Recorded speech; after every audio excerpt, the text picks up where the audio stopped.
പാർലമെന്റിൽ വിവിധ വിഷയങ്ങളിൽ ഉയർന്ന പ്രതിഷേധം മൂലം ഇരുസഭകളിലും ചോദ്യോത്തരവേള പൂർണ്ണമായി തടസ്സപ്പെട്ടു.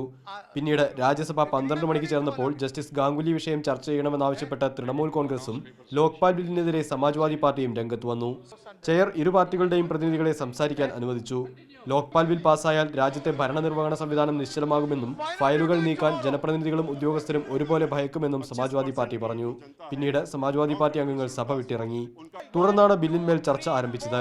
ബില്ലിലെ വ്യവസ്ഥകൾ വിശദീകരിച്ച് നിയമമന്ത്രി കപിൽ സിബൽ സംസാരിച്ചു. ചർച്ചയിൽ പങ്കെടുത്ത പ്രതിപക്ഷ അംഗങ്ങൾ ബില്ലിനെ അനുകൂലിച്ചു. മതാടിസ്ഥാനത്തിൽ സംവരണം നടത്തുന്നതിനെ BJPയും സ്വകാര്യ സ്ഥാപനങ്ങൾ കൈക്കൂലി നൽകുന്നതിനെ ഉൾപ്പെടുത്താത്തതിനെ ഇടതുപാർട്ടികളും എതിർത്തു. സർക്കാർ കരാറുകൾ നേടാൻ സ്വകാര്യ കമ്പനികൾ കൈക്കൂലി നൽകുന്നത് ലോക്പാൽ അന്വേഷണ പരിധിയിൽ കൊണ്ടുവരണമെന്നാവശ്യപ്പെട്ട് CPIM കൊണ്ടുവന്നതുൾപ്പെടെ പ്രതിപക്ഷത്തിന്റെ ഭേദഗതികൾ സഭ വോട്ടെടുപ്പിൽ തള്ളി. സർക്കാർ കൊണ്ടുവന്ന ഭേദഗതികൾ അംഗീകരിച്ചു. തുടർന്നാണ് ബിൽ സഭ പാസാക്കിയത്.